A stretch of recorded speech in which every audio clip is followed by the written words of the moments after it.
Para los mormones, el libro de Mormón no existe para competir con la Biblia, ni para reemplazarla, y mucho menos para contradecirla, sino para cumplir una función muy específica: testificar nuevamente de Jesucristo en un mundo donde, según su creencia, muchas verdades se perdieron, se fragmentaron o se interpretaron de maneras distintas con el paso de los siglos. Desde esta perspectiva, la Biblia sigue siendo la palabra de Dios y una escritura sagrada fundamental, pero no la única evidencia de la relación de Dios con la humanidad.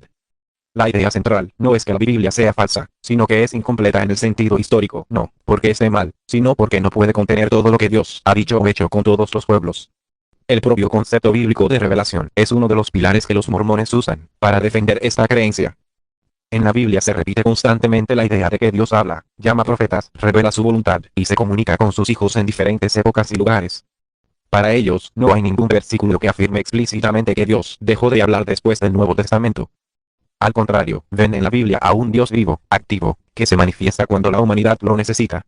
Desde ese punto de vista, negar la posibilidad de más escritura sería, para un mormón, limitar a Dios a un solo libro y a una sola región del mundo.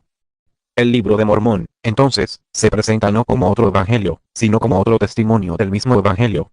El evangelio, para los mormones, no es un libro, sino la buena noticia de Jesucristo, su divinidad, su sacrificio, su resurrección y su papel como Salvador. Ese mensaje no cambia entre la Biblia y el libro de Mormón. En ambos se enseña que Jesús es el Hijo de Dios, que vino al mundo, que murió por los pecados de la humanidad y que ofrece salvación a todos los que acuden a él. Lo que cambia no es el mensaje central, sino el escenario histórico y los pueblos a los que ese mensaje llega. Según el relato mormón, así como Dios se manifestó a los pueblos del Medio Oriente, también lo hizo con otros pueblos en el continente americano. El libro de Mormón narra la historia de antiguas civilizaciones que recibieron profetas, mandamientos y finalmente la visita de Jesucristo resucitado. Para un creyente mormón, esto no contradice la Biblia, sino que la expande, mostrando que Dios no es exclusivo de una región, una cultura o una línea genética específica, sino Padre de toda la humanidad. La Biblia misma enseña que Dios no hace acepción de personas, y el libro de Mormón es visto como una extensión lógica de esa idea. Una de las críticas más comunes es la frase bíblica que advierte contra añadir, o quitar, palabras a la escritura. Los mormones responden que esos pasajes se refieren al libro específico donde aparecen, no a una prohibición universal de toda revelación futura. De hecho, cuando esos textos fueron escritos, el canon bíblico ni siquiera estaba completamente definido. Para ellos, sería contradictorio que un Dios que habló durante siglos de repente decidiera guardar silencio absoluto, sin dejarlo claro de manera explícita y universal. Otro punto importante es que el libro de Mormón no invalida ninguna enseñanza moral central de la Biblia.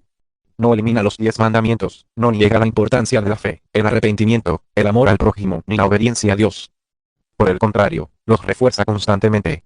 Gran parte de su contenido es una llamada intensa al arrepentimiento, a la humildad y a seguir a Cristo, incluso usando un lenguaje sorprendentemente similar al bíblico. Para los mormones, si un libro lleva a las personas a creer en Jesucristo, a amar a Dios y a vivir de forma más recta, difícilmente puede ser visto como una oposición al mensaje bíblico. Desde su propia perspectiva, el libro de Mormón cumple el papel de un testigo adicional. En la Biblia se enseña que en boca de 2 o 3 testigos constará toda palabra. Bajo esa lógica, la Biblia es un testigo de Cristo y el libro de Mormón es otro, no para competir, sino para confirmar. Uno no anula al otro, juntos apuntan a la misma figura central. De hecho, los mormones suelen decir que la piedra angular de su fe no es el libro de Mormón en sí, sino Jesucristo, y que el libro solo tiene valor en la medida en que acerca a las personas a él. Finalmente, para los mormones la prueba última de que el libro de Mormón es escritura sagrada no es solo histórica o académica, sino espiritual. Creen que Dios confirma la verdad de sus palabras directamente al corazón de las personas mediante la oración.